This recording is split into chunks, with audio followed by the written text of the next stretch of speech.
A las 11:43 de la noche del 28 de octubre de 2023, el despacho de emergencias de Toronto recibió una llamada que expondría uno de los asesinatos familiares más psicológicamente retorcidos en la historia de la ciudad. La voz de un hombre, controlada pero temblando por lo que parecía ser conmoción, informó sobre un terrible accidente en la mansión Ashford, en el exclusivo enclave de Heritage Row en Rosedale. Pero este no era un accidente cualquiera. Y la víctima no era una mujer cualquiera. Cuando los paramédicos llegaron a la extensa mansión neogeorgiana, encontraron a Jasmine Price, de 36 años, muerta al pie de las escaleras de la bodega de vinos. La sangre se acumulaba debajo de su cabeza. De pie en la parte superior de las escaleras, con las manos temblorosas y marcadas con rasguños frescos, estaba Cameron Ashford Price, de 35 años. Un banquero de inversiones que pronto se convertiría en el principal sospechoso de un asesinato que conmocionó a la comunidad de élite de Toronto. Lo que los investigadores descubrieron en las semanas siguientes revelaría una red de engaño, paranoia y traición que se extendía desde una mansión de Rosedale hasta una instalación de bienestar en el Caribe, y expuso la oscura psicología de la riqueza, el control y la destrucción completa de la confianza. Esta es la historia real de cómo el experimento psicológico de un padre condujo al asesinato de una mujer inocente y cómo la necesidad de control de un hombre destruyó todo lo que afirmaba proteger.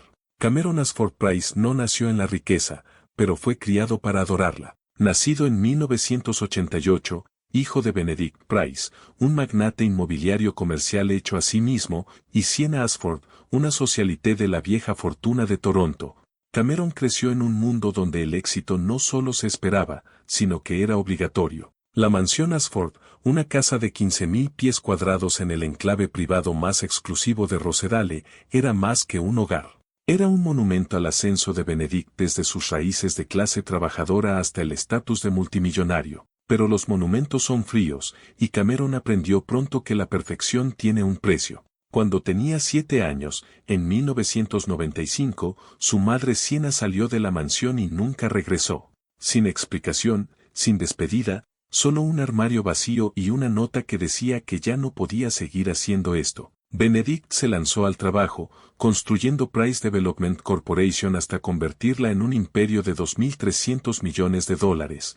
Mientras Cameron era criado por una rotación de niñeras que eran eficientes pero que nunca se quedaban el tiempo suficiente para convertirse en familia. El abandono moldeó todo en lo que Cameron se convirtió.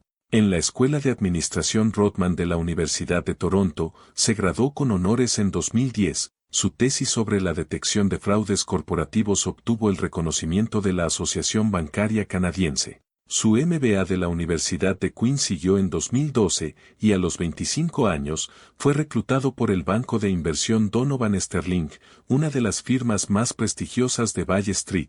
A los 32 años, era vicepresidente senior, especializado en contabilidad forense y detección de fraudes. Sus colegas lo describían como brillante pero frío, alguien que podía detectar irregularidades financieras en miles de páginas de documentos pero que no podía mantener una relación por más de 6 meses. Cameron vivía en un condominio minimalista en Yorkville, a pesar de tener la riqueza para comprar en cualquier lugar de la ciudad. Cada aspecto de su vida estaba controlado, medido y optimizado. Entrenaba en el Pinnacle Fitness Club todas las mañanas a las 5 a.m. Vestía solo trajes de Tom Ford y relojes suizos. Mantenía su cabello oscuro perfectamente peinado y sus ojos grises no revelaban nada. El control era su religión, y su padre Benedict era la única persona en la que realmente había confiado. Esa confianza lo llevaría eventualmente a cometer un acto imperdonable. Jasmine Dimataga venía de un mundo que no podría haber sido más diferente de la fría precisión de Cameron. Nacida en 1987 en Manila, Filipinas, hija de Miguel Dimataga, un ingeniero civil, y Rosa Dimataga, una maestra de escuela, creció en un hogar de clase media donde el amor era ruidoso, el afecto era constante y las reuniones familiares duraban horas. Era la mayor de 2 hijas, su hermana menor Marisol la seguía a todas partes, llamándola ate, el término tagalo de respeto para una hermana mayor. Jasmine estudió turismo y hotelería en la Universidad de La Salle en Manila, graduándose en 2009 con sueños de ver el mundo. Esos sueños se hicieron realidad cuando Horizon Global Airways la contrató como asistente de vuelo internacional. Durante 10 años, Voló rutas que conectaban Manila con Toronto, Dubái, Londres y Singapur. Aprendió a hablar francés con fluidez, adquirió nociones básicas de mandarín y desarrolló el tipo de adaptabilidad cultural que hacía que los pasajeros se sintieran vistos y valorados. Su expediente personal estaba lleno de elogios por un servicio excepcional, y los pasajeros habituales solicitaban vuelos en los que ella estuviera trabajando. Pero lo que a Jasmine más le gustaba de volar no eran los destinos ni el glamour, eran las conversaciones. A 30.000 pies de altura, la gente se abría de formas que nunca lo harían en tierra. Escuchaba historias de alegría y angustia, ambición y arrepentimiento. Aprendió que la soledad no discriminaba por riqueza o estatus, y que a veces las personas en primera clase eran las más aisladas de todas. El 15 de marzo de 2019, Jasmine trabajó en el vuelo 237 de Toronto a Singapur. En el asiento 2A se sentaba un hombre distinguido de unos 60 años, revisando planos arquitectónicos de edificios de Toronto. La mayoría de los pasajeros de primera clase ignoraban a la tripulación excepto para hacer demandas, pero cuando ella le llevó su champán de antes de la salida, él levantó la vista y sonrió. ¿Conoce la ciudad?, preguntó Benedict Price, sorprendido de que una asistente de vuelo con base en Manila reconociera hitos canadienses. Vuelo esta ruta 3 veces al mes. He aprendido a amar Toronto desde los 35.000 pies. Es una ciudad que se reinventa constantemente. Ese vuelo de 6 horas se convirtió en una conversación que ninguno de los dos quería terminar. Benedict le contó sobre la creación de Price Development Corporation desde una sola compraventa de propiedad en 1978 hasta un imperio internacional. Pero más que eso, habló de la pérdida. Su segunda esposa, Margot, había muerto en un accidente de coche el año anterior, y él se había estado hundiendo en el trabajo desde entonces, tratando de escapar de la soledad. Jasmine compartió sus propios sueños de estudiar arquitectura, de entender no solo cómo se veían los edificios, sino cómo hacían sentir a las personas. Cuando el avión aterrizó en Singapur, Benedict le preguntó si cenaría con él la próxima vez que tuviera una escala en Toronto. Ella dijo que sí, esperando nada más que una comida agradable con una persona interesante. No tenía forma de saber que esta conversación la llevaría eventualmente a su muerte. Durante los siguientes 6 meses, Benedict y Jasmine se reunieron cada vez que el horario de vuelos de ella la traía a Toronto. Él patrocinó su inscripción en un curso de apreciación de la arquitectura a distancia de la Universidad de Columbia Británica. Ella le presentó la cocina filipina y le enseñó frases básicas en tagalo. Él voló a Manila para conocer a su familia, y Miguel y Rosa Di Mataga quedaron encantados con este hombre exitoso pero humilde que trataba a su hija con genuino respeto. La propuesta llegó en diciembre de 2019, en Winterfest Gardens, una elaborada exhibición navideña ficticia que Benedict alquiló por completo para una noche privada. Rodeado de miles de luces y esculturas de hielo, tomó su mano y dijo algo que todavía le traía lágrimas a los ojos meses después: he construido torres y fincas en 3 continentes, pero tú me has ayudado a construir algo que había perdido, esperanza de tener una familia. Ella dijo que sí, llamó a sus padres llorando de alegría y comenzó a planear un futuro que parecía imposiblemente perfecto. Se casaron el 25 de enero de 2020, en una ceremonia íntima en el conservatorio de la mansión Ashford. Asistieron 30 invitados, la familia de Jasmine voló desde Manila y los socios comerciales de Benedict llenaron los asientos restantes. Pero hubo ausencias notables que deberían haber advertido a Jasmine sobre la familia en la que se estaba integrando. Cameron alegó una emergencia laboral y envió una nota formal rechazando la invitación. Sienna no fue invitada porque Benedict no había hablado con su exesposa en más de 20 años. Los gemelos, Leo y Lucas, estaban visitando a la familia de su difunta madre Margot y enviaron un regalo pero ninguna disculpa. Solo Terence Cobb, el socio comercial de Benedict desde 1978, parecía genuinamente feliz por ellos. Terence caminó con Jasmine hacia el altar ya que los problemas de salud de su padre Miguel hacían difícil la larga caminata, y su brindis en la recepción habló de cómo Benedict había estado buscando la alegría durante años y finalmente la había encontrado. La recepción mezcló tradiciones canadienses y filipinas. Hubo un baile del dinero donde los invitados prendieron billetes al vestido de Jasmine, una tradición que hizo reír a Benedict más fuerte de lo que ella jamás lo había visto. Hubo whisky de arce y lumpia, un cuarteto de cuerdas y una banda filipina. Por una noche perfecta, parecía que el amor podía salvar cualquier distancia y que la familia podía ser elegida en lugar de ser soportada. Jasmine no tenía idea de que en menos de 4 años estaría muerta, asesinada en la bodega de vinos de la misma mansión donde prometió amar y honrar al hombre que finalmente orquestaría su destrucción. La mansión Ashford se convirtió en el nuevo mundo de Jasmine, y ella lo abordó como abordaba todo, con calidez y determinación para que se sintiera como un hogar. La mansión de 15.000 pies cuadrados en Heritage Row de Rosedale era intimidante al principio. 7 dormitorios, una bodega de vinos que contenía más de 700 botellas valoradas en más que el salario anual de la mayoría de las personas, una piscina cubierta con techo retráctil, una biblioteca con libros de primera edición y un cine en casa con capacidad para 12 personas. La señora Chen, el ama de llaves, venía a diario. Marcus mantenía los terrenos. Un chef a tiempo parcial preparaba las comidas cuando Benedict entretenía a sus socios comerciales. Pero Jasmine no quería que el personal gestionara su vida.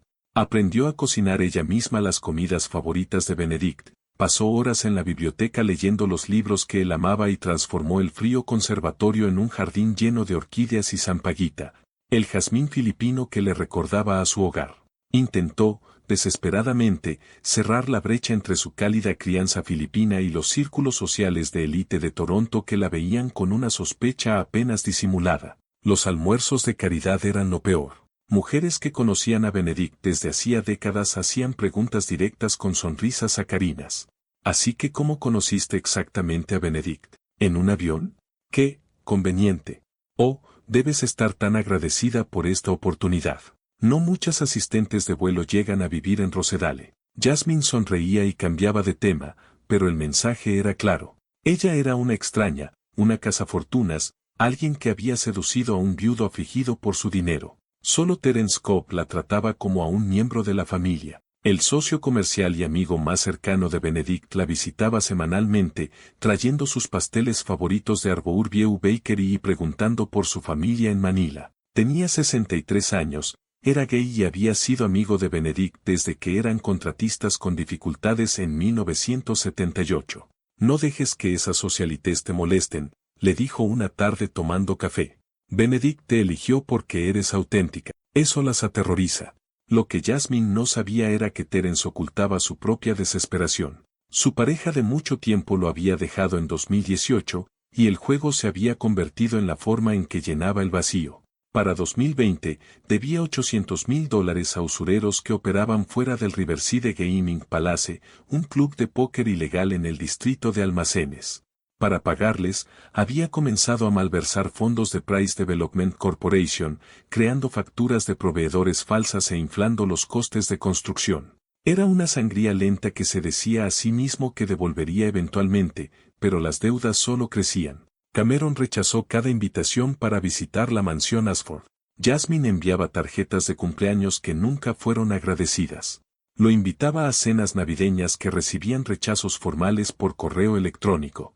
Intentó comprender su dolor, el abandono de su madre, la complicada relación con su padre. Pero Cameron veía sus esfuerzos como manipulación, otra extraña tratando de infiltrarse en la familia por dinero. Los gemelos, Leo y Lucas, eran diferentes.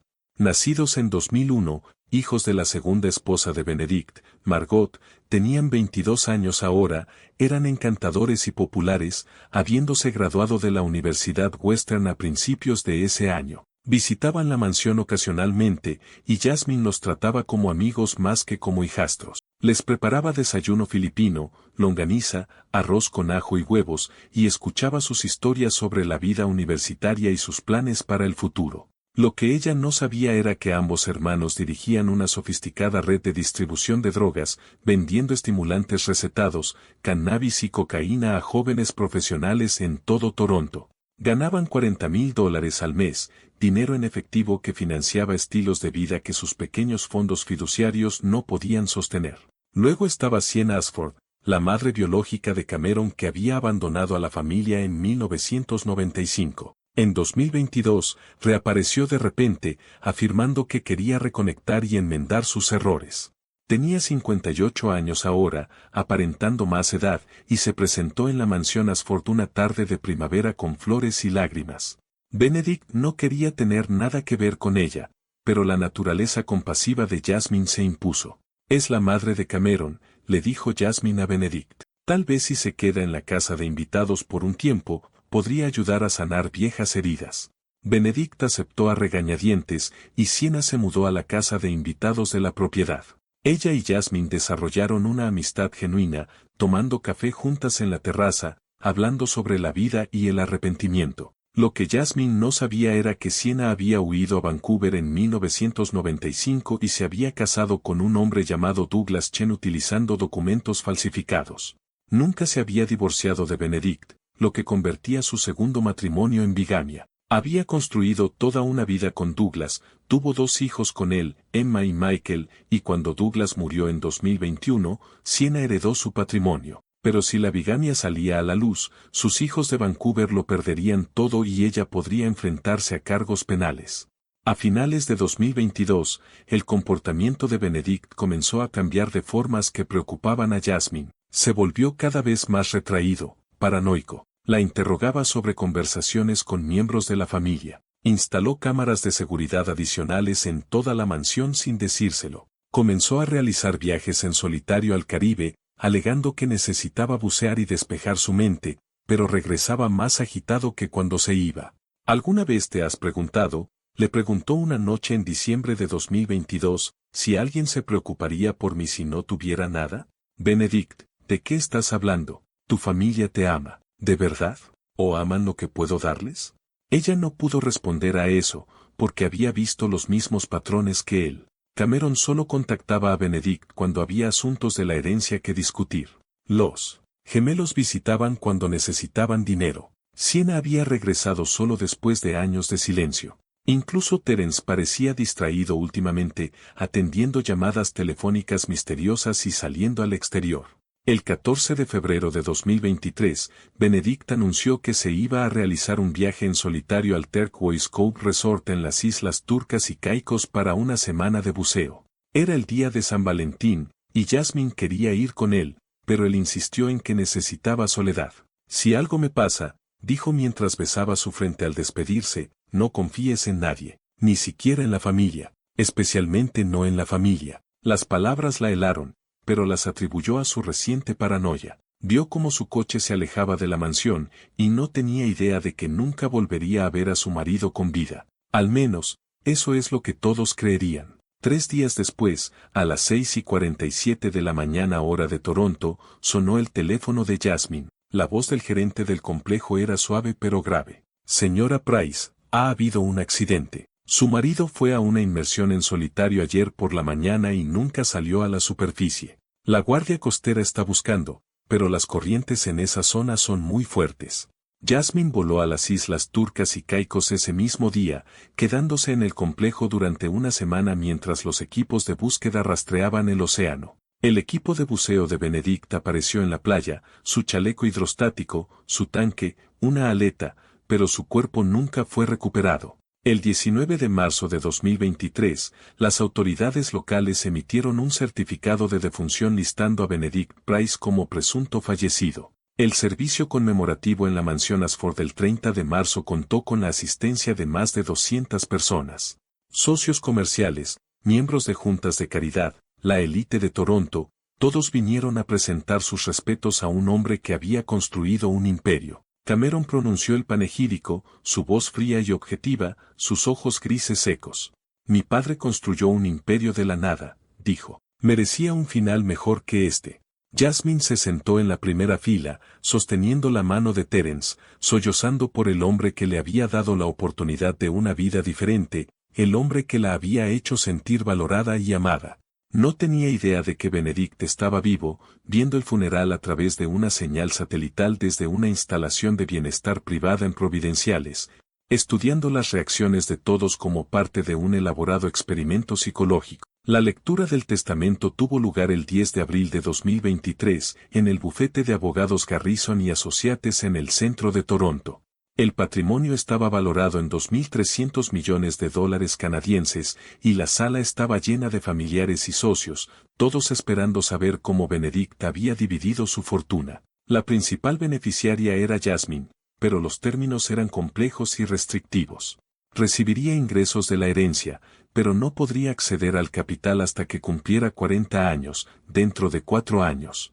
Si se volvía a casar antes de cumplir los 40, todo revertiría a Cameron. Si era condenada por cualquier delito, todo revertiría a Cameron. Se establecieron varios fideicomisos para los gemelos y organizaciones benéficas.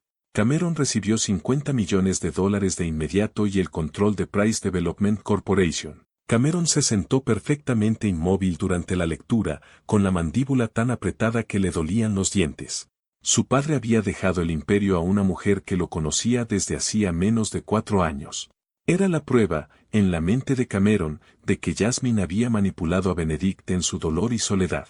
Durante los 6 meses posteriores a la muerte de Benedict, una tensión incómoda se instaló en la mansión Ashford.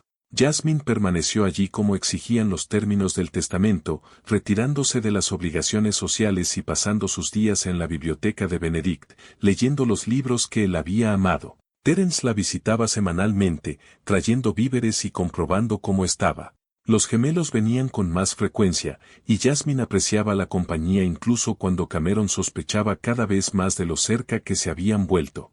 El propio Cameron comenzó a realizar auditorías de seguridad mensuales en la mansión, alegando que estaba protegiendo el legado de su padre. Contrató a Pinnacle Investigations para vigilar a Jasmine, buscando pruebas de una aventura o mala conducta financiera. No encontraron nada, lo que solo aumentó su sospecha. Se obsesionó con los términos del testamento. ¿Por qué los 40 años? ¿Por qué la cláusula del delito? ¿Por qué condiciones tan específicas?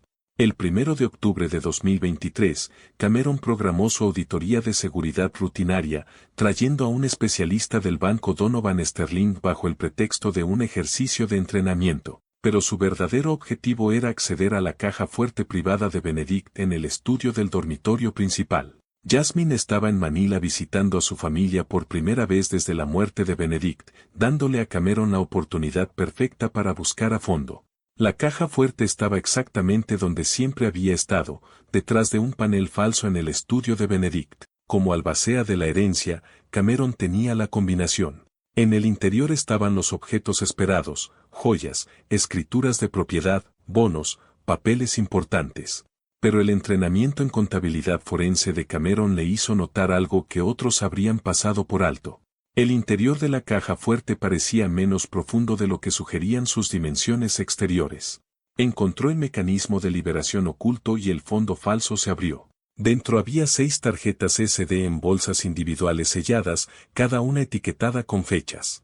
También había una nota escrita a mano con la caligrafía distintiva de Benedict. Para Cameron, cuando encuentres esto, recuerda, las cosas no siempre son lo que parecen. La confianza debe ganarse, papá. Las manos de Cameron temblaron mientras fotografiaba todo, cerró la caja fuerte y condujo directamente a su condominio en Yorkville.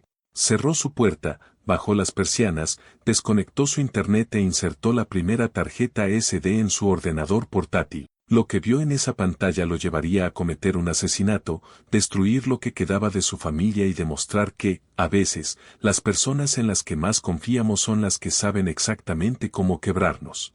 El directorio de archivos apareció en la pantalla del portátil de Cameron a las 2:47 de la tarde del 1 de octubre de 2023, y lo que vio hizo que se le revolviera el estómago. Las tarjetas SD estaban meticulosamente organizadas, cada archivo etiquetado con nombres de participantes y fechas. La primera carpeta se titulaba Jasmine Lucas, junio 2021, MP4 y contenía múltiples archivos de video que abarcaban varios meses. El entrenamiento forense de Cameron se activó antes que sus emociones. Abrió un documento nuevo y comenzó a tomar notas, marca de tiempo, ubicación, participantes, duración. Analizaría esto como cualquier otro caso de fraude, metódica y exhaustivamente.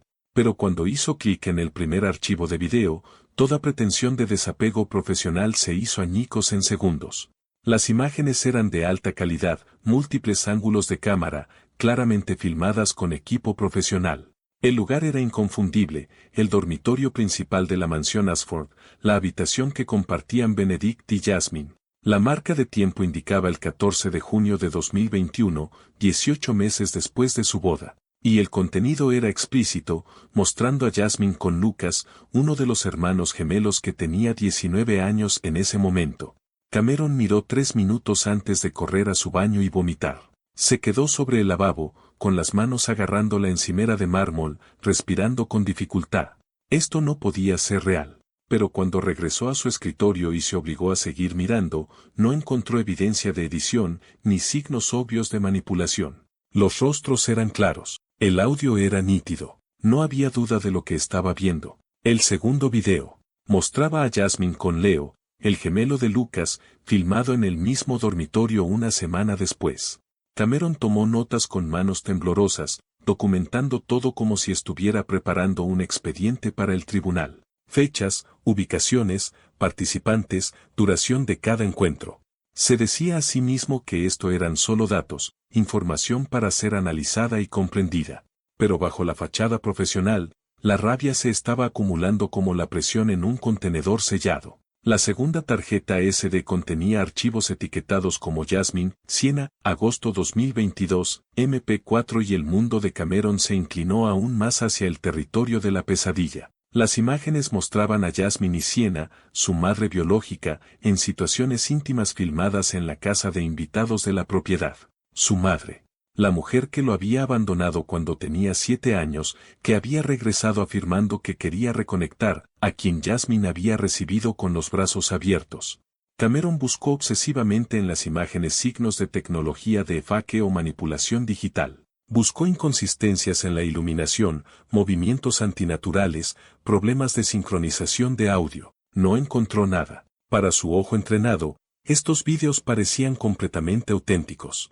Las tarjetas SD restantes contenían docenas de archivos que mostraban a Jasmine con Terence Cobb, el amigo más cercano y socio comercial de Benedict. Los encuentros abarcaban desde principios de 2021 hasta febrero de 2023, solo una semana antes de la muerte de Benedict. Diferentes habitaciones en toda la mansión, diferentes horas del día, siempre cuando Benedict estaba supuestamente en viajes de negocios. Cameron pasó 14 horas viendo cada uno de los vídeos.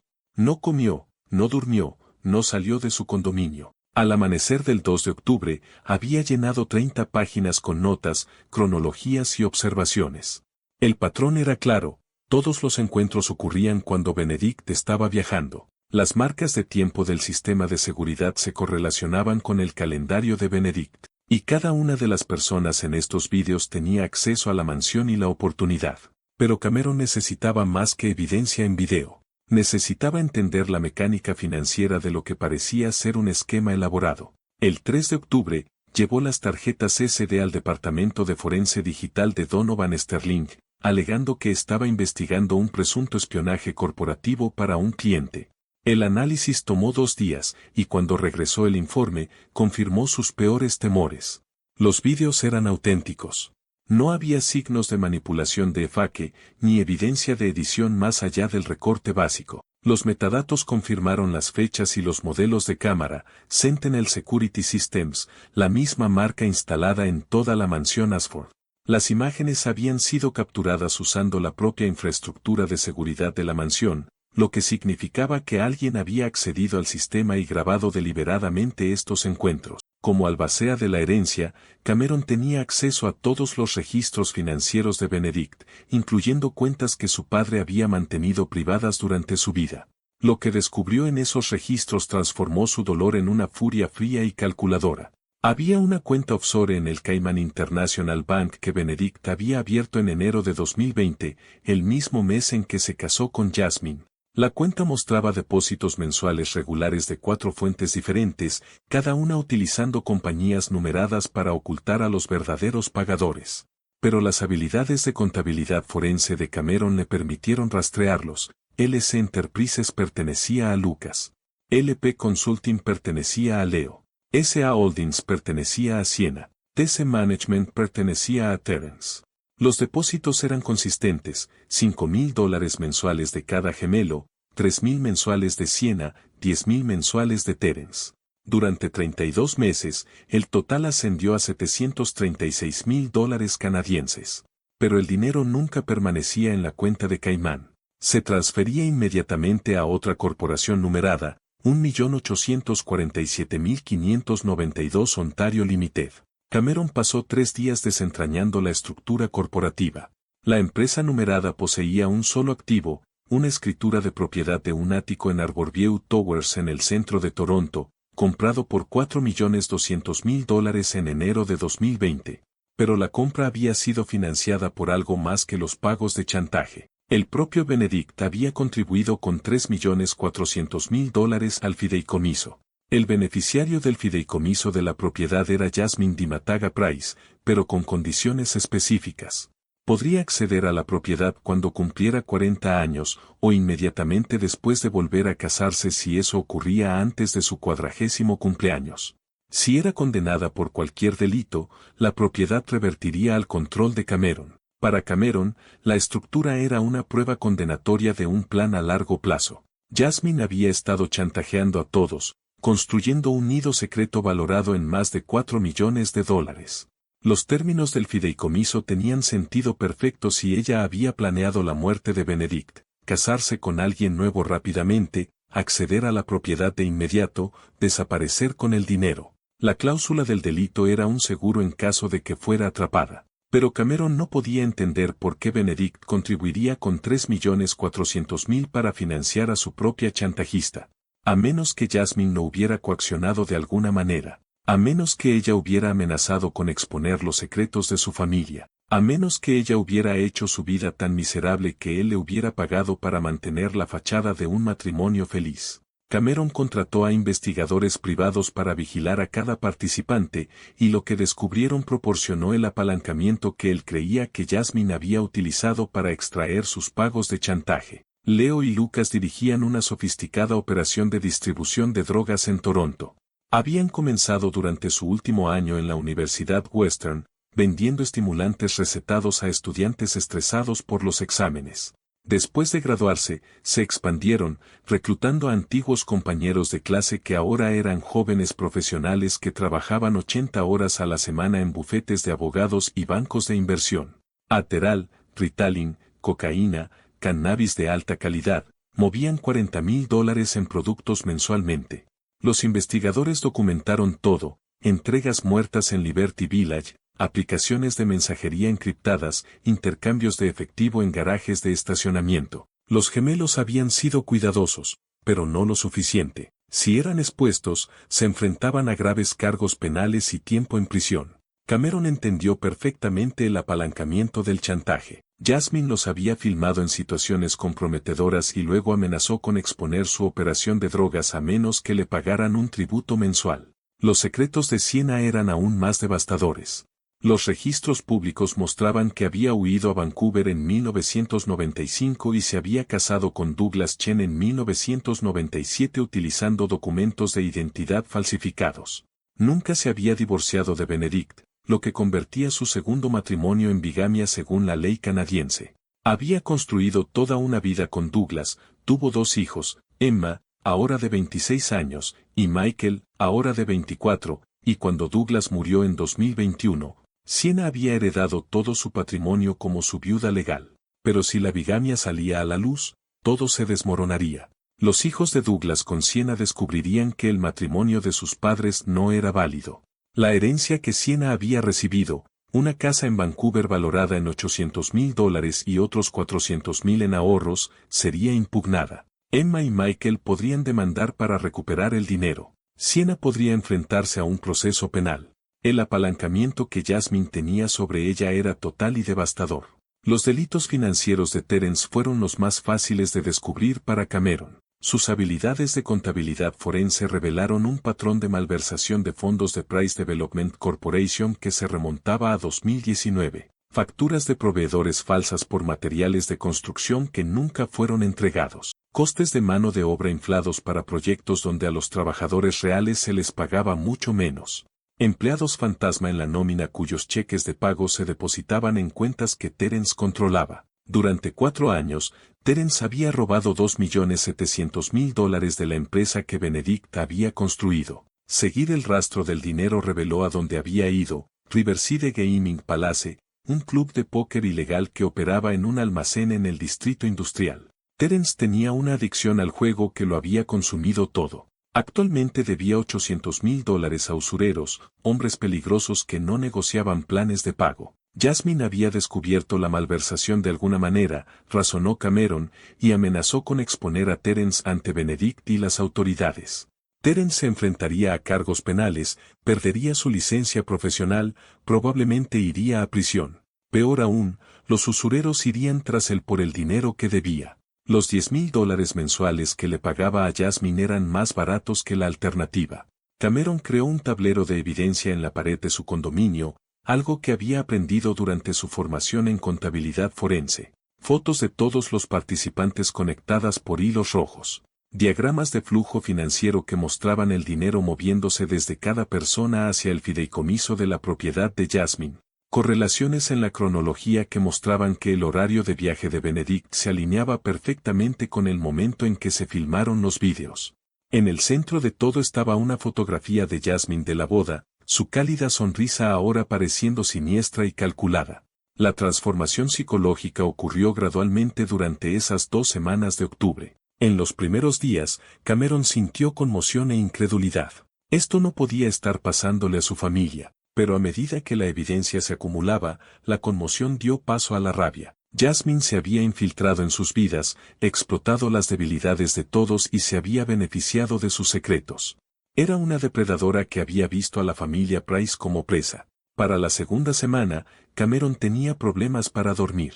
Cuando lograba conciliar el sueño, las pesadillas lo despertaban, imágenes de los vídeos mezcladas con recuerdos de su padre, el rostro de Jasmine transformándose de inocente a malicioso. Dejó de ir a Donovan Sterling, utilizando días de vacaciones que había acumulado durante años de trabajo implacable. Pedía comida a domicilio pero apenas comía. Todo su mundo se redujo a la evidencia en su pared y a la creciente certeza de que Jasmine había asesinado a su padre. La cronología tenía sentido perfecto para él ahora. Benedict había descubierto el esquema de chantaje. Tal vez había encontrado las mismas tarjetas SD que Cameron había encontrado, o tal vez alguien había confesado. Benedict había confrontado a Jasmine antes de su viaje a las Islas Turcas y Caicos. Ella sabía que él se iba a divorciar de ella, exponer sus crímenes, proteger a su familia. Así que ella organizó el accidente de buceo, contrató a alguien para sabotear su equipo o asegurarse de que nunca saliera a la superficie. El asesinato perfecto, imposible de probar, permitiéndole interpretar a la viuda afligida mientras esperaba que su fideicomiso madurara. Cameron investigó las opciones legales y descubrió una verdad aplastante: los vídeos serían inadmisibles ante el tribunal sin el consentimiento de todos los filmados. Peor aún, si intentaba usarlos como evidencia, la herencia podría ser demandada por vigilancia ilegal. El sistema de seguridad de Benedict había grabado a personas en áreas privadas sin su conocimiento ni consentimiento. Todos en esos vídeos podrían alegar invasión de la privacidad y demandar por daños. El sistema de justicia no podía tocar a Jasmine. Ella había sido demasiado inteligente, demasiado cuidadosa. La única evidencia de sus crímenes destruiría a todos los que exponía. Cameron se dio cuenta de que él era la única persona que podía impartir justicia. Él era el único que realmente entendía lo que ella había hecho. Y él era el único dispuesto a hacer lo necesario. Comenzó a realizar diferentes tipos de búsquedas en Internet. Estadísticas de muertes por caídas en bodegas de vino. Trauma por objeto contundente frente a lesiones por caída. Escenificación de muertes accidentales. ¿Cuánto duran típicamente las investigaciones de asesinato? Se decía a sí mismo que solo estaba explorando opciones, solo entendiendo el panorama. Pero en el fondo, sabía que ya había tomado su decisión. En un diario de cuero que guardaba bajo llave en su escritorio, Cameron escribió lo que equivalía a un manifiesto: Jasmine Dimataga es un parásito que se infiltró en nuestra familia, explotó nuestras debilidades y asesinó a mi padre por su fortuna. El sistema de justicia no puede tocarla porque exponer sus crímenes destruiría a las mismas personas que victimizó. Pero yo puedo impartir justicia. Soy el único que puede proteger el nombre de la familia Price y honrar la memoria de mi padre. Ella merece exactamente lo que le dio a él, la muerte disfrazada de accidente. El plan se formó durante varias noches sin dormir. Reuniría a todos los participantes en la mansión Ashford bajo el pretexto de una lectura urgente del testamento. Los confrontaría con la evidencia, obligaría a Jasmine a confesar frente a todos, y luego, en el caos que seguiría, ella tendría un trágico accidente. Una caída en la bodega de vinos, trauma por objeto contundente, totalmente consistente con perder el equilibrio durante una confrontación acalorada. Cameron eligió el 28 de octubre de 2023 para la reunión. Habría sido el 71º cumpleaños de Benedict, un toque simbólico que parecía apropiado. Falsificó papelería de Garrison y Associates Lab Firm y envió avisos formales a todos los beneficiarios indicando que asuntos urgentes relacionados con la herencia de Benedict Price requerían su asistencia obligatoria, lenguaje legal que hacía que pareciera oficial e inevitable. Cada destinatario confirmó su asistencia. Ninguno de ellos sospechaba lo que Cameron estaba planeando. Todos creían que venían a una reunión legal de rutina. En cambio, estaban caminando hacia una trampa que expondría sus secretos y terminaría en asesinato. Lo que Cameron no sabía, lo que no podía haber sabido desde su posición de rabia y certeza, era que cada una de las personas a las que había condenado era inocente de los crímenes mostrados en esos vídeos.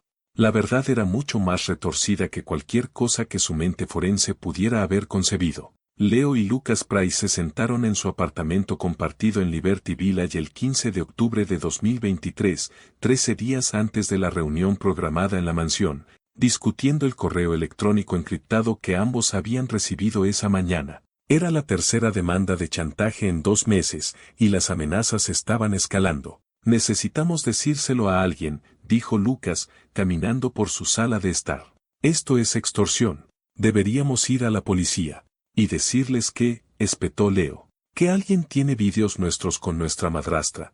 ¿Quieres explicarle eso a la policía? ¿A Cameron? Si esos vídeos salen a la luz, nuestras vidas han terminado. Pero la verdad era que nada de lo que aparecía en esos vídeos había sucedido realmente. Leo y Lucas nunca habían tocado a Jasmine de forma inapropiada, nunca habían tenido ningún tipo de relación sexual con ella. Ella había sido amable con ellos, los había tratado como amigos en lugar de obligaciones. Después de la muerte de Benedict, lo visitaban con frecuencia porque se preocupaban genuinamente por ella y sabían que se sentía sola. Lo que no sabían era que cámaras ocultas por toda la mansión Ashford los habían filmado en momentos inocentes, cambiándose de ropa en los dormitorios de invitados, saliendo de la ducha, caminando en toallas. Y que un sofisticado software de inteligencia artificial había manipulado esas imágenes para crear escenas de encuentros sexuales completamente fabricadas. El primer correo de chantaje había llegado en agosto de 2023, 3 meses después de que se graduaran de la Universidad Western. Contenía clips de video que parecían horriblemente reales, mostrándolos en situaciones explícitas con Jasmine. El remitente exigía $5,000 mensuales de cada uno de ellos, para ser depositados en LC Enterprises y LP Consulting, empresas fantasma que el chantajista había creado a sus nombres. Si no pagaban, los vídeos serían enviados a Cameron, a la policía de Toronto, a su familia extendida.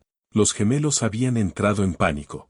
Eran culpables de crímenes reales, la operación de distribución de drogas que habían estado dirigiendo era real, y no podían arriesgarse a ningún tipo de investigación. Si la policía comenzaba a investigar sus vidas, el tráfico de drogas quedaría expuesto. Se enfrentarían a un tiempo considerable en prisión. Así que pagaron, usando dinero de su operación ilegal para comprar el silencio del chantajista. Lo que no sabían era que el chantajista no era Jasmine. Ella no tenía idea de que los vídeos existían. El chantajista era alguien que realizaba un experimento psicológico, probando si los gemelos confesarían sus crímenes reales o se protegerían pagando. Al otro lado de la ciudad, en la casa de invitados de la mansión Ashford, Sienna Ashford estaba teniendo su propia crisis de conciencia. Había recibido una demanda de chantaje en septiembre de 2023, y el terror a ser descubierta la mantenía despierta la mayoría de las noches. Los vídeos que el chantajista le había enviado la mostraban en situaciones íntimas con Jasmine, abrazándose, besándose, tocándose, y parecían absolutamente reales. Pero no eran reales. Sienna nunca había tenido ninguna relación romántica o sexual con Jasmine. Su amistad había sido genuina, dos mujeres que habían experimentado pérdida y soledad encontrando consuelo en la conversación. Se habían abrazado al despedirse después del café. Se habían tomado de la mano mientras veían películas tristes. Se habían apoyado mutuamente en el duelo. Alguien había tomado esos momentos inocentes y los había transformado en algo sexual usando tecnología que Sienna no entendía. El chantajista exigía $3,000 mensuales, pagaderos a través de S.A. Holdings, amenazando con exponer no solo los vídeos fabricados sino el crimen real de Sienna, su matrimonio bigámico con Douglas Chen. Sienna había huido de Toronto en 1995 debido a una depresión posparto severa que Benedict no había entendido ni sabido cómo apoyar.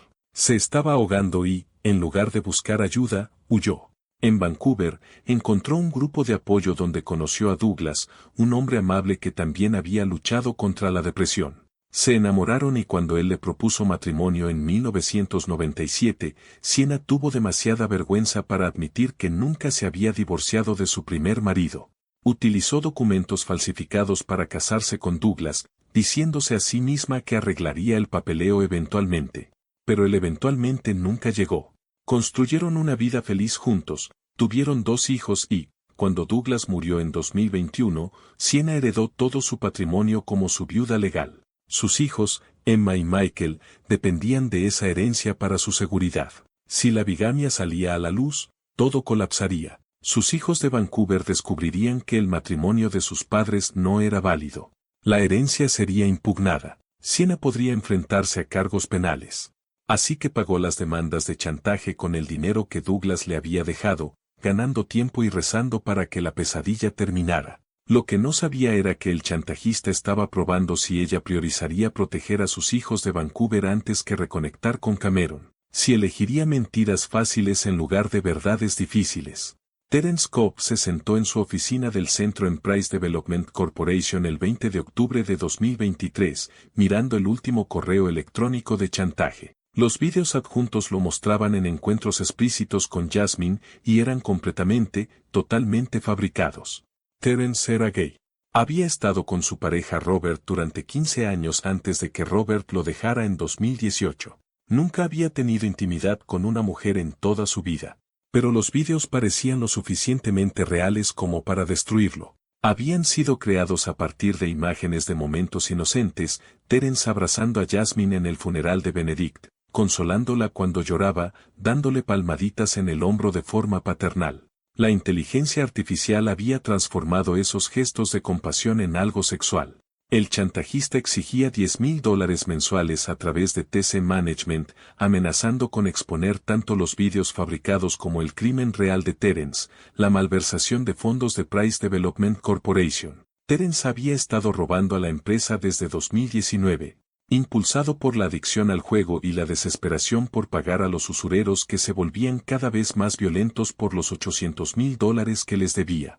Planeaba devolverlo todo de alguna manera, pero la deuda había crecido más rápido de lo que él podía robar. Ahora estaba atrapado, pagando al chantajista con dinero que estaba malversando, hundiéndose cada vez más en el crimen mientras intentaba evitar que lo descubrieran. Cada mes, se decía a sí mismo que este sería el último pago. Cada mes, transfería los fondos y se odiaba más a sí mismo. Lo que Terence no sabía era que el chantajista estaba probando si confesaría a la familia de Benedict o continuaría mintiendo para protegerse. Si la culpa lo llevaría eventualmente a la honestidad o si la autopreservación ganaría. El fideicomiso de la propiedad que Cameron había descubierto, el ático de $4,200,000 en Arborview Towers, había sido establecido por el propio Benedict. Los pagos de chantaje de Leo, Lucas, Sienna y Terence habían sido transferidos exactamente como Cameron rastreó, pero Benedict había orquestado todo el mecanismo. Él había creado las empresas fantasma a sus nombres.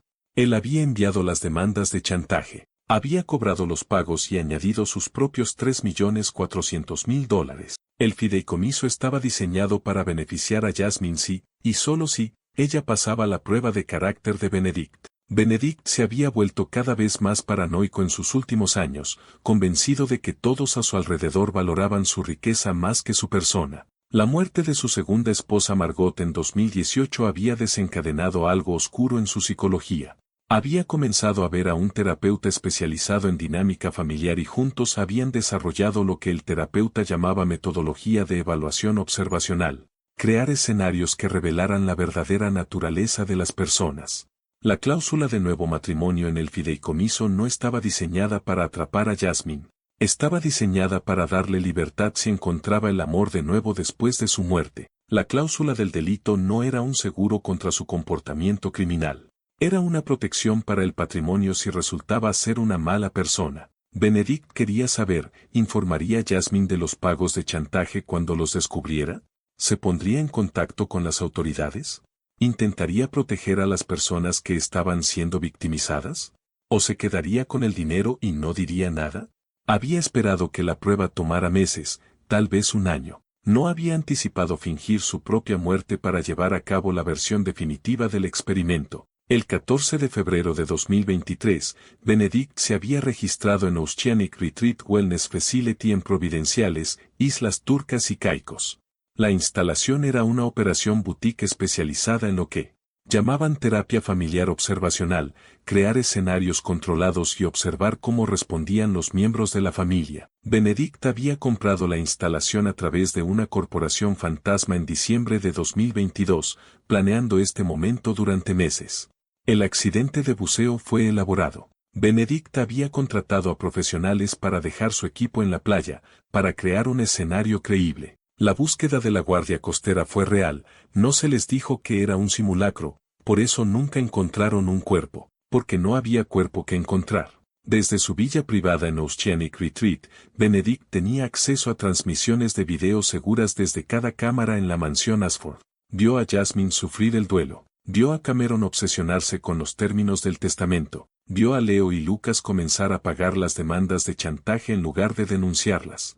Vio a Sienna priorizar a sus hijos de Vancouver antes que la honestidad con Cameron. Vio a Terence continuar malversando para financiar tanto los pagos de chantaje como las deudas de juego. Lo que esperaba ver era a alguien, quien fuera, acudiendo a la policía. Alguien eligiendo la integridad por encima de la autoprotección. Estaba especialmente seguro de que Cameron, su hijo metódico y moralmente rígido, descubriría las tarjetas SD durante una de sus auditorías de seguridad e inmediatamente contactaría a las autoridades para investigar el esquema de chantaje. En cambio, Benedict vio a su hijo pasar 2 semanas viendo obsesivamente vídeos fabricados, construyendo una teoría de la conspiración y planeando lo que parecía cada vez más violencia. Para el 25 de octubre de 2023, cuando Cameron envió las invitaciones falsificadas para la lectura del testamento, Benedict supo que su experimento había salido terriblemente mal. Los vídeos de esas tarjetas SD habían sido creados usando Deep Reality Pro versión 4.2,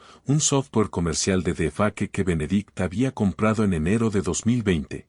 La inteligencia artificial era lo suficientemente sofisticada como para crear fabricaciones completamente convincentes utilizando imágenes base de las cámaras de seguridad de la mansión. Las imágenes reales mostraron a Sienna y Jasmine tomando café, abrazándose al despedirse después de las conversaciones. La IA manipuló esas imágenes para que parecieran sexuales, creando múltiples ángulos de cámara a través de la replicación digital y fabricando audio mediante tecnología de síntesis de voz.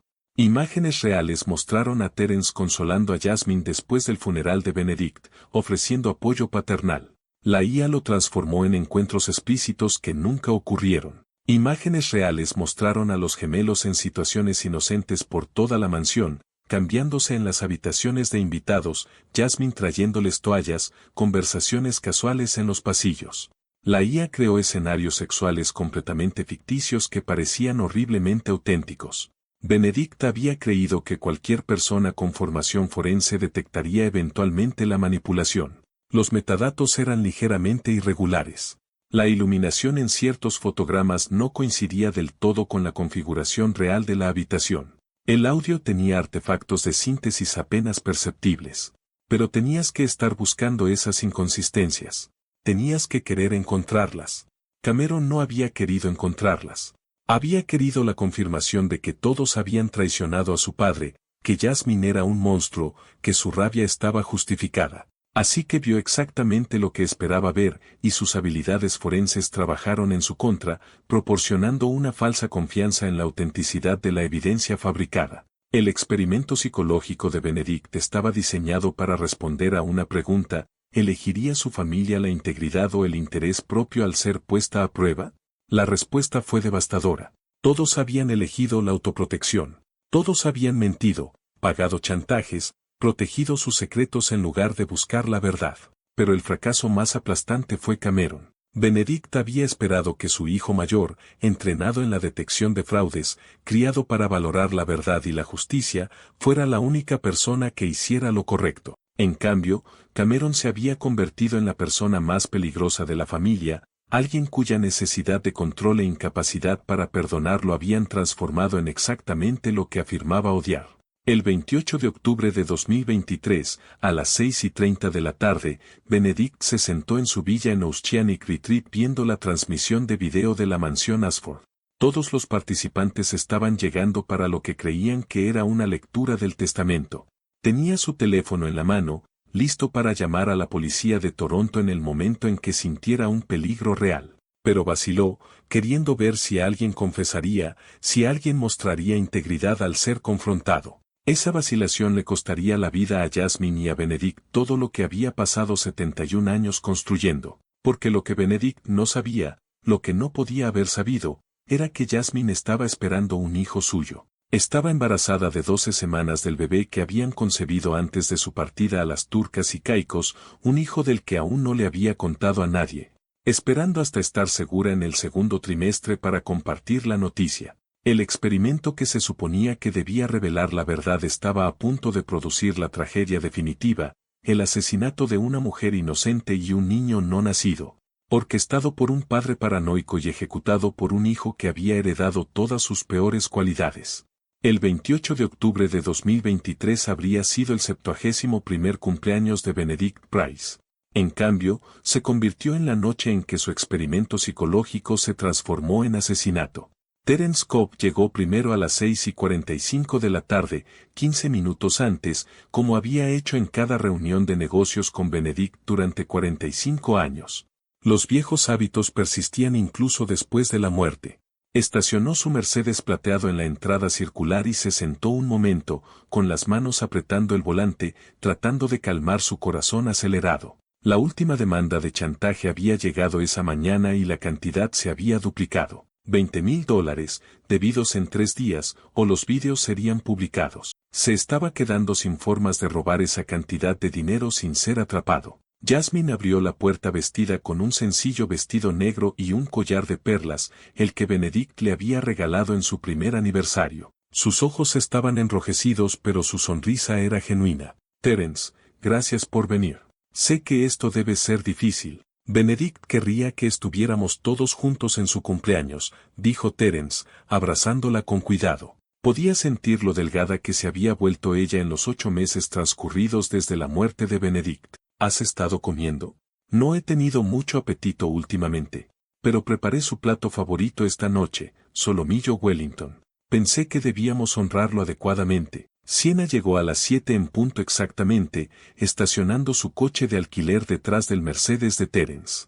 Había conducido desde la casa de invitados a apenas 300 pies de distancia, porque no podía soportar caminar por los terrenos en la oscuridad. Todo en la mansión Ashford se sentía embrujado ahora. Llevaba un ramo de rosas blancas, la flor favorita de Benedict, y sus manos temblaban ligeramente mientras tocaba el timbre. Cuando Jasmine respondió, Sienna la estrechó en un fuerte abrazo. ¿Estás bien? Parecías estresada cuando hablamos ayer. Estoy bien, solo nerviosa porque todos estén aquí. Cameron y yo no hemos hablado desde el funeral, y los gemelos han estado tan distantes últimamente. Espero que esta noche podamos empezar a sanar como familia. Sienna no dijo nada, pero su estómago se retorció de culpa. Sabía por qué los gemelos estaban distantes, estaban siendo chantajeados igual que ella, y sospechaba que el silencio de Cameron se debía a que nunca había aceptado a Jasmine como parte de la familia. Esta reunión se sentía menos como una sanación y más como un polvorín esperando una chispa. Leo y Lucas llegaron a las 7:15 de la tarde en el Audi negro de Leo, ambos vestidos con trajes oscuros que los hacían parecer mayores de sus 22 años. Habían debatido no venir, incluso discutieron dejar Toronto por completo para escapar de la pesadilla del chantaje, pero el lenguaje legal en la invitación de Cameron había hecho que la asistencia pareciera obligatoria y no podían arriesgarse a un escrutinio adicional. Señora Price, dijo Lucas formalmente mientras Jasmine nos saludaba. La calidez que una vez compartieron se había evaporado bajo el peso de los vídeos fabricados y su terror a ser descubiertos. Por favor, saben que siempre les he pedido que me llamen Jasmine. Entren. La cena está casi lista. El comedor había sido preparado con la mejor porcelana de Benedict, copas de cristal captando la luz de la lámpara de araña superior. Su retrato colgaba sobre la chimenea, pintado en 2015 cuando cumplió 63 años, mostrándolo con un traje gris marengo con la ligera sonrisa de alguien que había construido un imperio y lo sabía. Jasmine había colocado una sola rosa blanca frente al retrato. Cameron llegó a las 7:30 de la tarde, deliberadamente tarde para hacer una entrada. Había pasado 2 horas preparándose para este momento, ensayando lo que diría, revisando su evidencia una última vez, aflojando el pasamanos de la bodega de vinos lo suficiente como para hacerlo inestable. Todo estaba listo. Esta noche, la justicia finalmente se serviría. Llevaba un maletín de cuero que contenía su portátil, las tarjetas SD y documentos financieros impresos. Cuando Jasmine abrió la puerta, la miró con un desprecio apenas disimulado. Parecía más pequeña de lo que recordaba, frágil incluso, usando ese collar de perlas que su padre le había regalado. Interpretando a la viuda afligida a la perfección, pensó él. Cameron, dijo ella suavemente, me alegra mucho que hayas venido. Tu padre estaría feliz de vernos a todos juntos. No finjamos saber lo que mi padre querría, replicó Cameron, pasando a su lado sin quitarse el abrigo. ¿Dónde están todos? La cena comenzó con una charla trivial incómoda y largos silencios.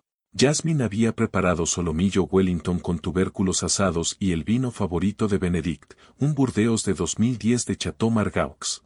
Había pasado todo el día cocinando, esperando que la comida pudiera cerrar las brechas que se habían formado en esta familia fracturada. Por Benedict, dijo Terence, levantando su copa. Su voz se quebró ligeramente. Un hombre brillante que construyó un imperio y tocó innumerables vidas. Todos bebieron excepto Cameron, que los observaba a todos con la fría evaluación de un depredador estudiando a su presa. Notó cómo la mano de Terence temblaba al dejar su copa, cómo los gemelos se miraban entre sí con obvia ansiedad, como Sienna parecía incapaz de hacer contacto visual con nadie, como Jasmine tocó brevemente la mano de Terence para consolarlo, un gesto que hizo que la mandíbula de Cameron se apretara. Esto es hermoso, Jasmine, ofreció Sienna, tratando de aliviar la tensión. A Benedict le encantaba tu cocina. Él me enseñó a hacer esto, de hecho, dijo Jasmine, con los ojos brillantes. En nuestra tercera cita, me invitó a su suite de hotel en Singapur y cocinamos juntos. Dijo que la comida era la forma de entender el alma de alguien. Qué romántico, dijo Cameron, con un tono que hacía que las palabras sonaran como una acusación. Mi padre ciertamente tenía ideas interesantes sobre cómo entender el alma de las personas. La mesa quedó en silencio. Jasmine miró a Cameron con confusión y dolor. Sé que estás enojado por el testamento, pero él te amaba, Cameron. Hablaba de ti constantemente, de lo orgulloso que estaba de tu carrera, de tu integridad. Mi integridad, interrumpió Cameron. Interesante elección de palabras. Hablando de eso, ¿podemos pasar a la biblioteca? Tengo algunos asuntos de la herencia que requieren la atención de todos. Pero no hemos terminado la cena, protestó Jasmine. Y preparé su postre favorito. A la biblioteca, ahora. Cameron se levantó, recogiendo su maletín. Esto no tomará mucho tiempo. La biblioteca era la habitación favorita de Benedict, estanterías del suelo al techo llenas de primeras ediciones, sillones de cuero dispuestos alrededor de una chimenea de piedra, un enorme escritorio de caoba donde había dirigido sus negocios durante décadas. Cameron había configurado su portátil conectado a la pantalla grande que Benedict usaba para videoconferencias. Documentos de apariencia oficial estaban dispuestos sobre el escritorio. Todos entraron a regañadientes, tomando asiento en los sillones de cuero mientras Cameron permanecía de pie. Jasmine trajo café en una bandeja de plata, todavía tratando de mantener cierta apariencia de hospitalidad a pesar del creciente temor en la habitación. Gracias a todos por venir, comenzó Cameron, con voz controlada y profesional. Me disculpo por el engaño, pero esto no es exactamente una lectura del testamento. Hace 3 semanas, descubrí algo en la caja fuerte de mi padre. Algo que explica mucho sobre sus últimos meses y su muerte. Hizo clic en un botón de su portátil y el primer video apareció en la pantalla. Jasmine y Lucas en el dormitorio principal, las imágenes explícitas y condenatorias. Lucas emitió un sonido ahogado y se puso de pie. Cameron, para, eso no es. Siéntate, ordenó Cameron. Hay más. Mostró 30 segundos de cada video, recorriéndolos metódicamente. Lucas y Jasmine. Leo y Jasmine. Sienna y Jasmine. Terence y Jasmine. Con cada clip, la atmósfera de la sala se volvía más tóxica. Sienna lloraba en silencio. Los gemelos se habían puesto pálidos. Terence estaba congelado, con el rostro gris. Jasmine miraba la pantalla con absoluto horror. Esos vídeos no son reales, susurró ella. Yo nunca. Deja de mentir, dijo Cameron en voz baja. Después de cada video, proyectó la evidencia financiera. Extractos de cuentas bancarias que mostraban las transferencias mensuales. Documentos corporativos que vinculaban a cada empresa fantasma con su propietario. El fideicomiso de la propiedad que mostraba $4.200.000 acumulándose a nombre de Jasmine. Esto es lo que todos han estado haciendo durante los últimos 2 años y medio, dijo Cameron, elevando la voz. Pagándole a ella para que guardara silencio sobre sus pequeños encuentros. Leo y Lucas están traficando drogas. Sienna, cometiste bigamia. Terence, has estado malversando. Y Jasmine conocía todos sus secretos. Los filmó, los chantajeó y usó el dinero para construirse una bonita pequeña fortuna. No. Jasmine se puso de pie, con la voz quebrada. Cameron, lo juro por todo, nunca toqué a ninguno de ellos. Esos vídeos son falsos de alguna manera. No sé cómo, pero no son reales. Y yo no chantajeé a nadie. Entonces explica el fideicomiso de la propiedad, replicó Cameron. Explica $736.000 en pagos de chantaje que fueron directamente a una cuenta con tu nombre. No sé nada de un fideicomiso de propiedad. No sé de qué estás hablando. Terence se puso de pie, tratando de ser la voz de la razón. Cameron, hijo, necesitamos discutir esto con calma. No me llames así, gruñó Cameron, empujando a Terence de vuelta a su silla. Eres un ladrón. Robaste de la empresa de mi padre. Se suponía que era su mejor amigo y lo estabas desplumando. ¿Puedo explicar la malversación?, comenzó Terence. No hay nada que explicar. Todos son criminales. Cada uno de ustedes. Cameron se giró para mirar a Jasmine directamente. Pero tú eres la peor. Entraste en esta familia fingiendo amar a mi padre y destruiste a todos a tu alrededor. Los sedujiste, los chantajeaste y luego lo mataste. ¿Lo maté? La voz de Jasmine subió casi hasta un grito.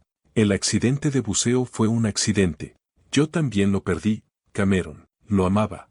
Él lo sabía, dijo Cameron, con voz fría y mortal. Descubrió lo que estabas haciendo. Por eso fue a las Islas Turcas y Caicos. Planeaba divorciarse de ti, exponerlo todo. Así que te aseguraste de que nunca regresara. Eso es una locura, dijo Sienna, levantándose. Jasmine estaba devastada cuando Benedict murió. Yo estaba aquí. Vi su dolor. Viste a una actriz actuando, interrumpió Cameron. Se burló de todos ustedes. Y ahora va a confesar lo que le hizo a mi padre. La habitación estalló en caos. Leo y Lucas empezaron a hablar a la vez, tratando de explicar los correos de chantaje que habían recibido. Sienna sollozaba sobre cómo los vídeos estaban fabricados. Terence intentaba acercarse a Cameron para calmarlo. Y Jasmine retrocedía hacia la puerta, con el rostro desencajado por el terror y la confusión. Necesito alejarme de esto, dijo ella. Todos han perdido la cabeza. Esos vídeos son falsos. Nunca lastimé a nadie. Yo nunca. ¿A dónde vas?, exigió Cameron. A la bodega. Voy a buscar el Burdeos de 1995. El favorito absoluto de tu padre. Es su cumpleaños y debemos brindar por él adecuadamente, no acusarnos unos a otros de... No vas a ninguna parte, dijo Cameron, avanzando hacia ella. Pero Jasmine ya estaba en la puerta de la biblioteca, abriéndola. No puedo respirar aquí. Todos, solo, denme 5 minutos para calmarme, por favor. Caminó rápidamente por el pasillo hacia la puerta de la bodega. Cameron la siguió, olvidando su maletín, la rabia anulando su plan cuidadosamente construido. Detrás de ellos, los demás permanecieron en la biblioteca, su propio pánico dejándolos paralizados. ¿Deberíamos llamar a alguien?, preguntó Lucas. Y decir que, si sé o leo, que todos estamos siendo chantajeados, que hemos estado pagando a alguien durante meses.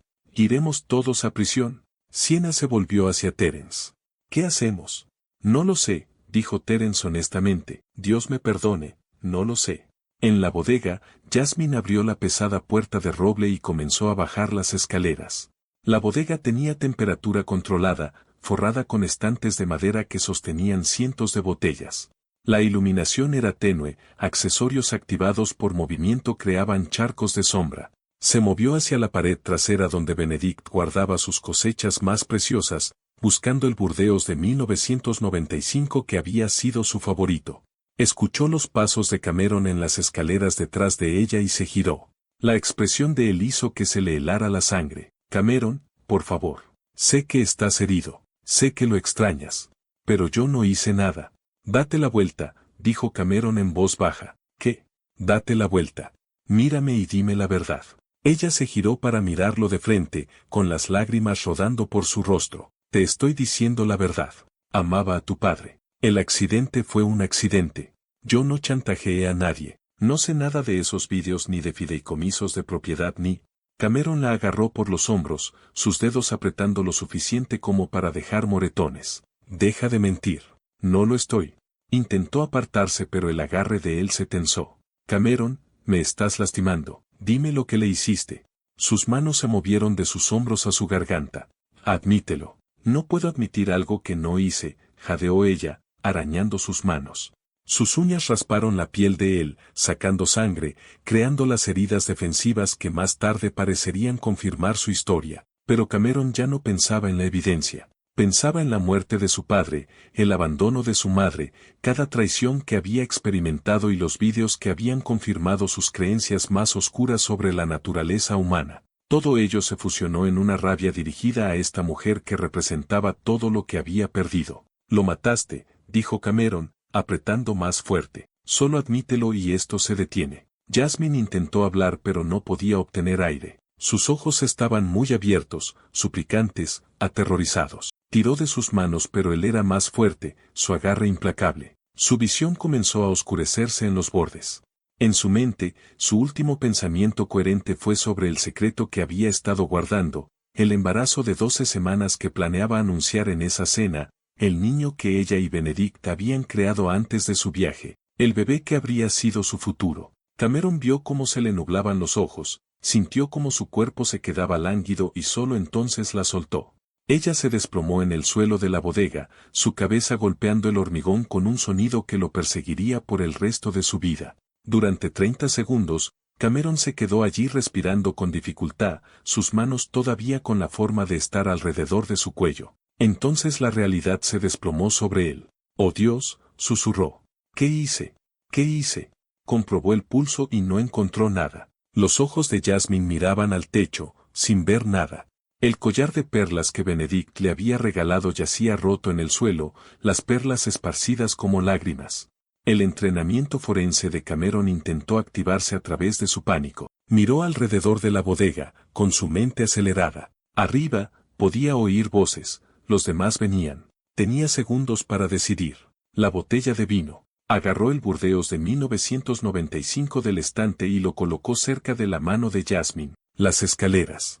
Las examinó rápidamente, el pasamanos que había aflojado antes era perfecto. Podía alegar que se cayó, que hubo una lucha, que fue un accidente. Cuando los demás aparecieron en la parte superior de las escaleras de la bodega, Cameron estaba subiendo, con el rostro pálido y las manos temblorosas. Se cayó, dijo él. Hubo una lucha. Ella me atacó y se cayó. Pasaron junto a él corriendo escaleras abajo. Siena gritó al ver el cuerpo de Jasmine.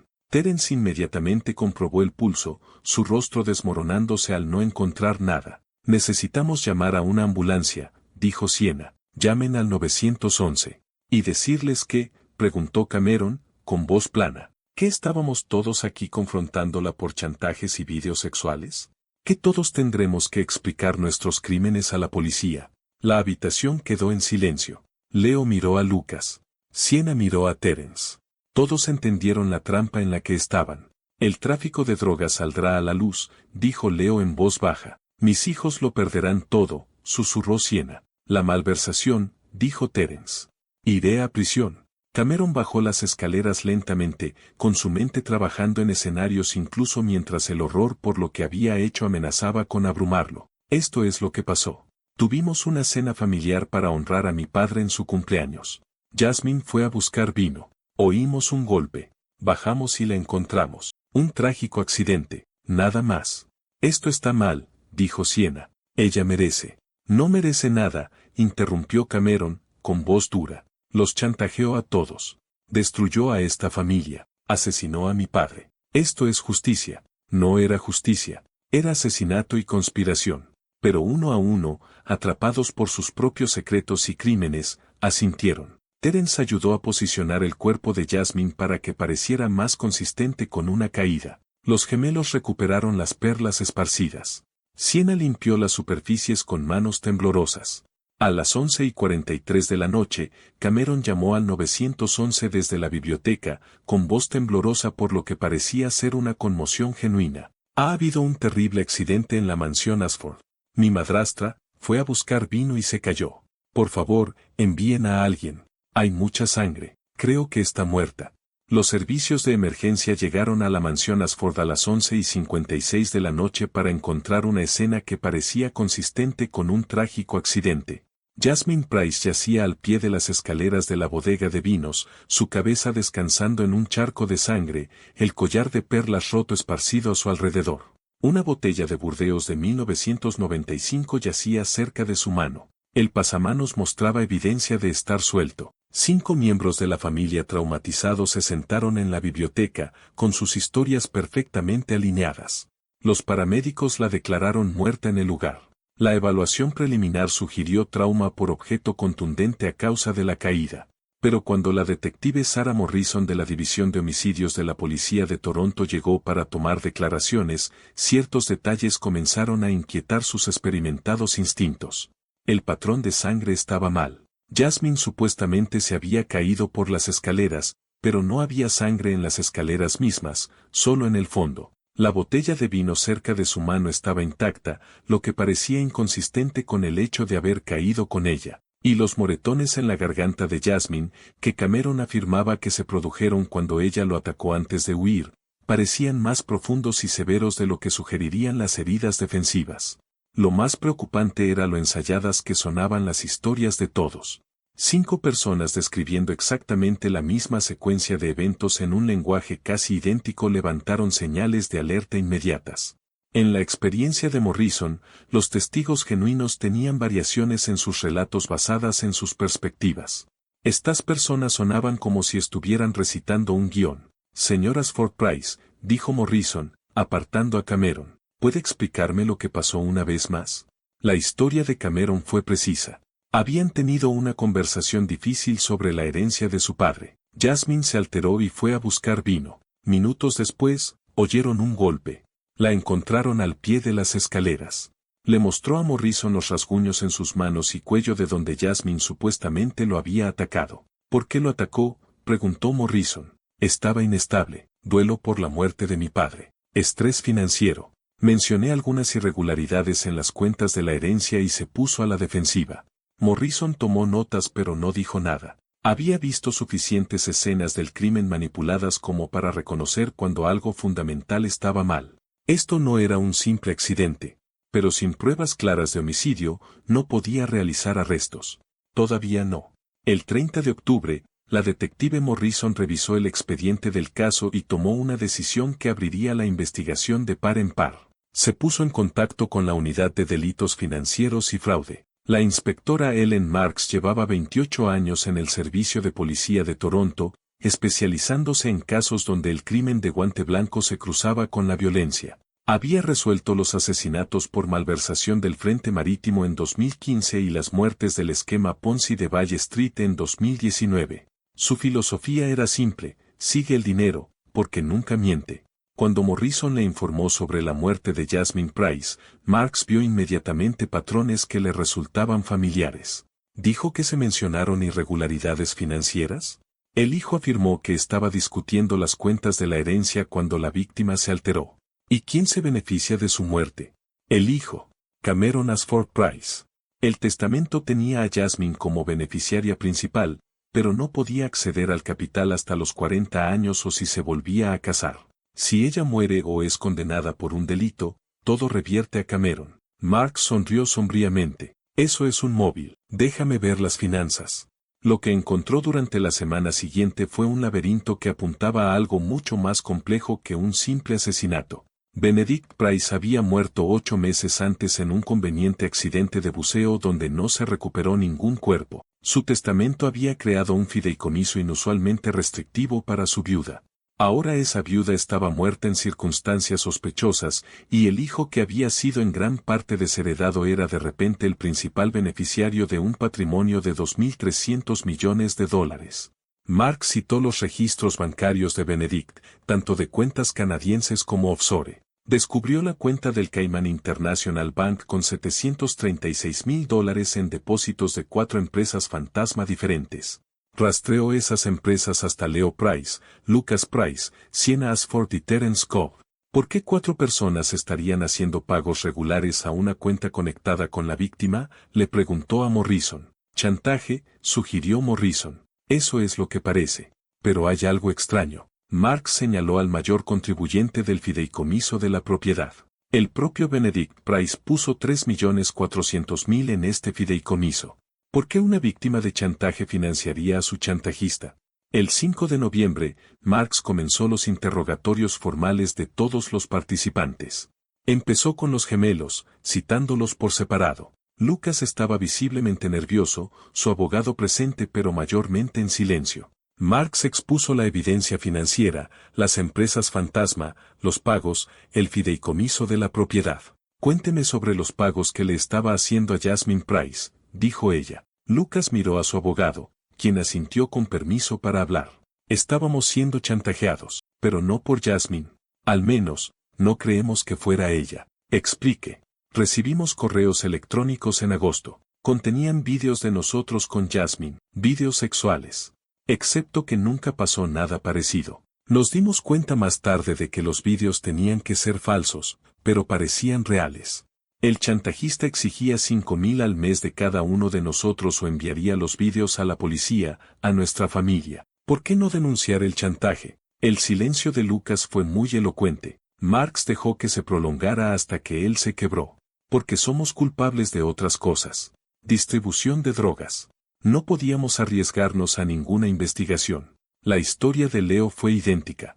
La entrevista de Sienna reveló un chantaje similar por vídeos fabricados y su crimen real de bigamia. Terence confesó la malversación y las deudas de juego, admitiendo que había pagado el chantaje para evitar ser descubierto. Pero la información crítica provino del relato de Sienna sobre el 28 de octubre. Cameron nos mostró todos estos vídeos. Dijo que Jasmine había estado chantajeando a todo el mundo. Tenía documentos financieros, registros corporativos.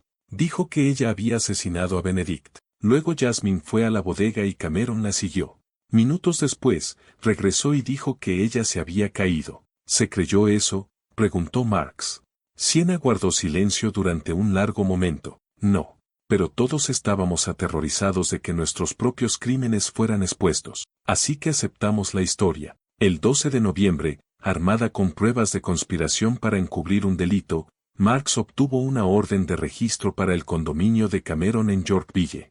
Lo que su equipo encontró fue más condenatorio de lo que había anticipado. Toda una pared estaba cubierta con fotos, documentos, cronologías e hilos rojos que conectaban todo con Jasmine en el centro. Las tarjetas SD estaban etiquetadas y organizadas en una vitrina. Las notas manuscritas de Cameron cubrían páginas: prueba de asesinato, asesinos de papá, justicia para Benedict. Lo más condenatorio fue el historial de búsqueda de su ordenador de mediados de octubre, estadísticas de muertes por caídas en bodegas de vino, trauma por objeto contundente frente a lesiones por caída, escenificación de muertes accidentales, cuánto tiempo duran las investigaciones de asesinato.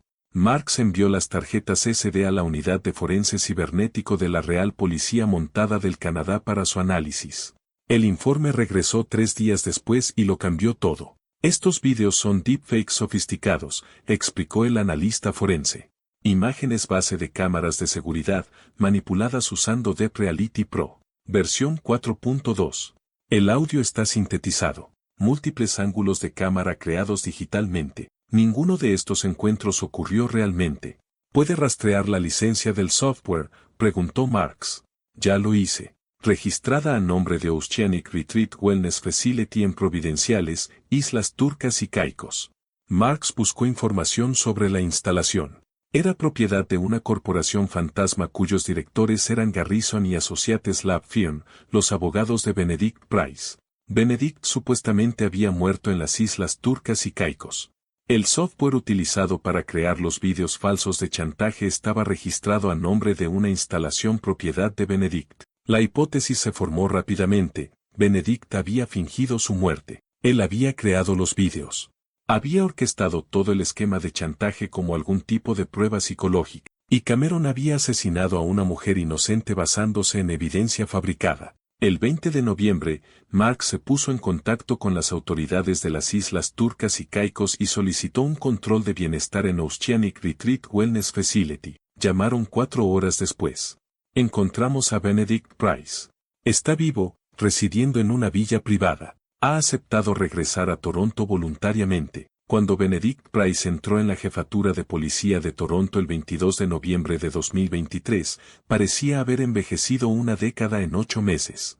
Iba acompañado de su abogado y de un terapeuta de Oceanic Retreat. Lo que confesó durante las siguientes 6 horas fue uno de los experimentos psicológicos más elaborados y perturbadores que Marks había encontrado en su carrera. Llegué a convencerme de que mi familia solo valoraba mi riqueza, explicó Benedict, con voz hueca. Todos tenían secretos, crímenes, fallos morales.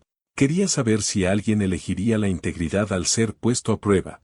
Así que fingí mi muerte, creé evidencia fabricada de delitos y monté un escenario de chantaje. Esperaba que alguien lo denunciara a la policía. Esperaba especialmente que Cameron, dada su formación en detección de fraudes, investigara adecuadamente y expusiera los crímenes reales de todos. Entonces yo regresaría, ayudaría a aquellos que mostraran remordimiento y desheredaría a los verdaderamente corruptos. En su lugar, incitó Marks. En su lugar, todos se protegieron a sí mismos. Pagaron el chantaje, escondieron sus crímenes. Y Cameron, la voz de Benedict se quebró. Cameron vio lo que quería ver. No investigó si los vídeos eran reales. Construyó una teoría de la conspiración y asesinó a una mujer inocente para demostrarla. ¿Por qué no intervino?, preguntó Marks. Usted estaba mirando a través de las cámaras de seguridad.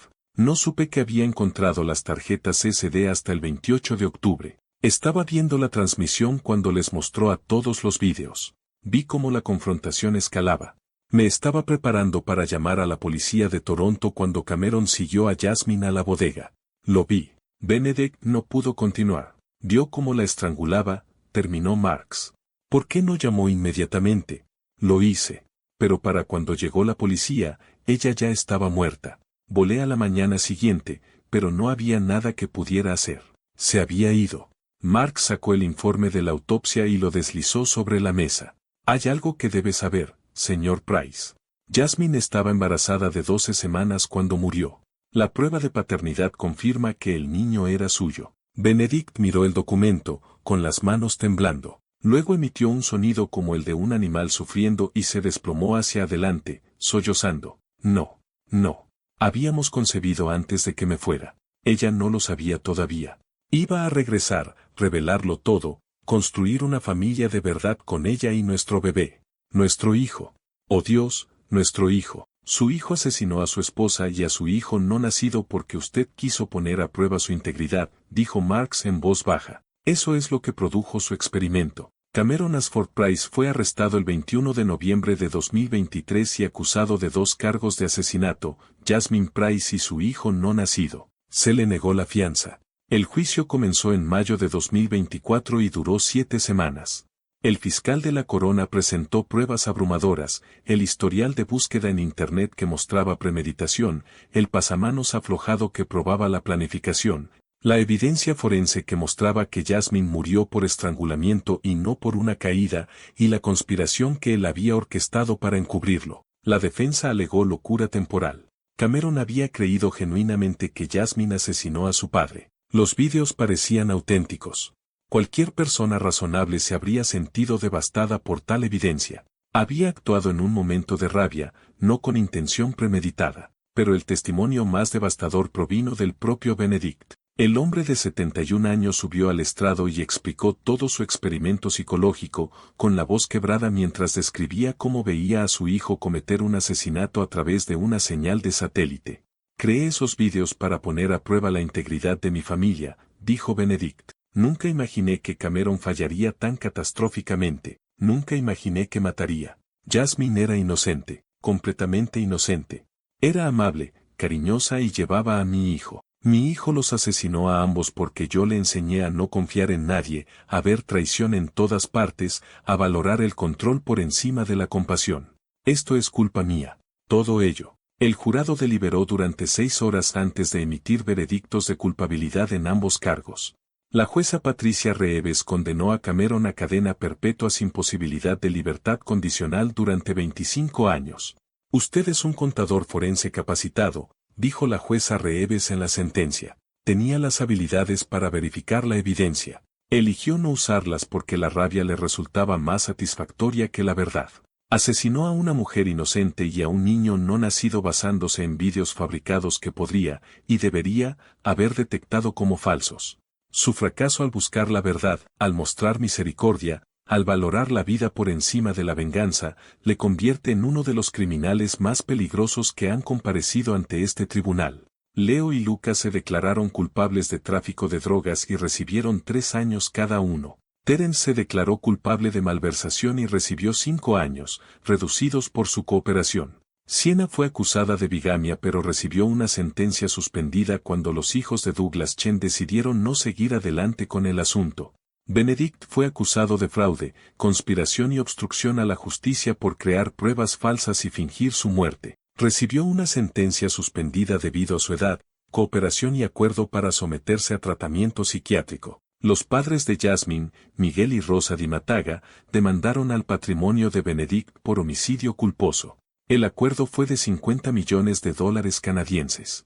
El ático de Arborview Towers fue transferido a Marisol, la hermana de Jasmine. La mansión Ashford fue vendida, y todos los beneficios fueron destinados a la familia Di Mataga. Benedict Price fue ingresado en el centro psiquiátrico Willowbrook, diagnosticado con trastorno de personalidad paranoica y depresión severa. Pasó sus meses restantes escribiendo cartas a Jasmine que nunca serían entregadas, pidiendo perdón a una mujer que no podía oírlo. El 15 de diciembre de 2024, el personal encontró a Benedict muerto en su habitación. Había dejado una nota: tengo 2 tumbas que visitar, la de mi esposa y la de mi hijo no nacido. Los puse a ambos. Allí con mi arrogancia, mi paranoia, mi necesidad de control. Cameron apretó el gatillo, pero yo cargué el arma. Que Dios nos perdone a ambos. La inspectora Ellen Marks dio una declaración final a los medios de comunicación que capturó la tragedia. Este caso representa el fracaso definitivo de la riqueza y la confianza.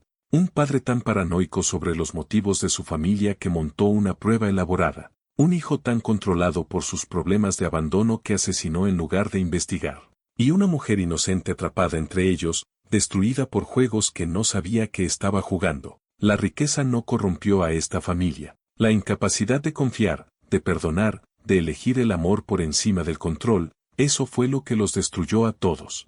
La mansión Ashford está vacía ahora, un monumento a lo que sucede cuando la sospecha reemplaza a la fe y la venganza a la justicia. Cameron sigue en prisión, manteniendo que estaba protegiendo el legado de su padre. La tumba de Benedict lleva las fechas 1952 a 2024, el año en que murió realmente. Junto a ella está la tumba de Jasmine con flores frescas colocadas semanalmente por su hermana y una pequeña lápida para el niño que nunca llegó a respirar. Los archivos del caso están sellados, pero la lección permanece. A veces las personas en las que más confiamos saben exactamente qué armas nos destruirán. Y a veces somos nosotros mismos quienes les entregamos esas armas, envueltas en amor, selladas con paranoia y entregadas con las mejores intenciones directas al corazón de la tragedia.